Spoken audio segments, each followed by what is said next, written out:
그런데 이 서해바다의 평화수역을 만드는 일이 그리 간단치가 않습니다. 어떤 문제점들이 있는 건지 정치외교부 박경호 기자와 함께 자세히 알아보겠습니다. 박 기자. 네. 이제 판문점 선언에 보면 서해안에 평화수역을 만든다 이렇게 되어 있는데 좀 더 구체적으로 좀 설명을 해 주시죠. 자, 일단은 화면을 한번 보고 설명을 드리겠습니다. 예. 이제 판문점 4.27 판문점 선언인데요. 여기서 주목해야 할 부분이 바로 서해 북방 한계선이라는 단어입니다. 예. 사실 이 평화수역으로 만든다는 건 2007년에 14선언에도 담겼었거든요. 근데 예. 그때는 서해 일대라고 해서 NLL을 담지 않았죠. 예. 그래서 아시다시피 한번 논란이 있지 않았습니까? 말씀하신 대로 2012년에도 이 서해안에 평화수역을 만든다고 했다가 북한에서의 NLL을 인정하지 않고 이러는 바람에 결국은 실무회담에서 결렬이 됐었는데 이번엔 사정이 좀 나아졌다고 볼 수 있나요? 역사를 한번 짚어보면요. 우리가 이제 1992년에 남북이 합의서를 채택을 했습니다. 근데 그때는 쌍방이 관할을 하는 지역을 인정을 했거든요. 그러니까 북한이 NLL을 인정했다 이런 근거가 됐습니다. 그런데 2007년 14선언에 빠져서 논란이었는데 이렇게 정부가 정상회담 선언문에 북방한계선을 박은 것은 그런 불필요한 논란, 소모적인 논란을 하지 않겠다라는 의지가 담긴 것으로 봐야 합니다. 네, 그렇군요. 그런데 이제 평화수역, 공동어로 수역을 서해안에 만들면은 기존의 NLL을 무력화시키는 거 아니냐, 이런 우려도 있던데요. 이거는 어떻게 보십니까? 지금 보이시는 게 우리 NLL 지도인데요. 위에 파란 부분이 이제 NLL이고요. 밑에가 그 북한이 주장하는 이제 개선입니다. 그런데 1999년에는 더 밑으로 한번 주장을 했거든요. 그렇죠. 근데 2007년 당시 북한은 이 NLL보다 남쪽에 있는 지역에다가 공동어로 수역을 만들자고 했어요. 근데 우리가 받지 않았죠. 그걸 받아들일 리가 없습니다. 왜냐하면 우리는 NLL을 인정을 하니까요. 근데 당시에도 우리는 효력 있는 NLL을 기준으로 남과 북이 같은 면적만큼의 어로구역을 만들자 이렇게 제안을 했었습니다.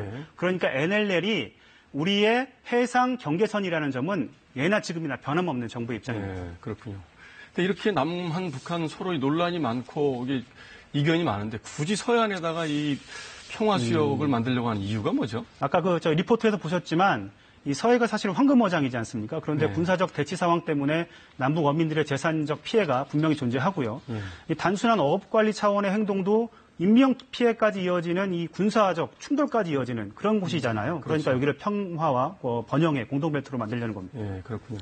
그렇다면 이번에는 우리가 주장해왔던 기존 NLL, 서해 북방한계선 이 부분을 북한이 인정을 할 가능성이 좀 높아졌다 이렇게 봐도 되는 건가요? 네, 그럴 가능성이 많고요. 일단은 판문점선을 다시 보시면 여기서 평화수역에 대한 설명은 우발적, 군사적 충돌을 방지한다는 것과 안전한 어로 활동이라고 되어 있습니다. 그러니까 좀 단계적으로 보셔야 되는데 하나의 이제 마중물이라고 보시면 됩니다. 그런데 우리 판문점 선언은 14선언에 합의된 것을 이행한다 이런 전제 조건이 있거든요. 그렇죠. 그럼 이제 14선을 한번 보셔야 되는데 자, 14선언에는 서해를 다루는 게 2개 조항이 있습니다. 3조에서는 공동 어로 수역이라고 되어 있습니다. 아까 안전한 수역이었잖아요. 공동 어로 수역이 되어 있고요. 5조에는 해주 지역까지 포함하는 서해 평화협력 특별지대를 만들겠다 이렇게 되어 있습니다. 그러니까 이걸 좀 더 분석을 해보면 단순히 남북의 어민들이 NLL 근처에서 고기만 잡는 것이 아니고 해주까지 포함하는 경제 특구를 만들겠다. 그리고 한강 하구까지도 공동으로 이용하는 것을 장기적이고 포괄적으로 추진하겠다는 그런 구상입니다. 그렇군요.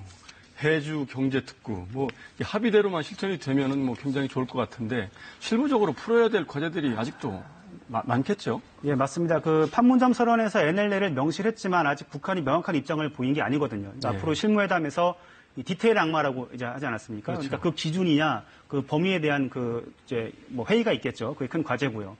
또 아시다시피 서해는 좀 상처가 있는 바다 아닙니까? 그렇죠. 연평도와 천안함과 관련해서 이런 부분에 여론도 잘 수렴해야 하고 무엇보다 국제적인 대북 공조에도 대북 제재에도 보조를 맞춰야 한다는 의견이 높습니다. 네, 박경호 기자 설명 잘 들었습니다.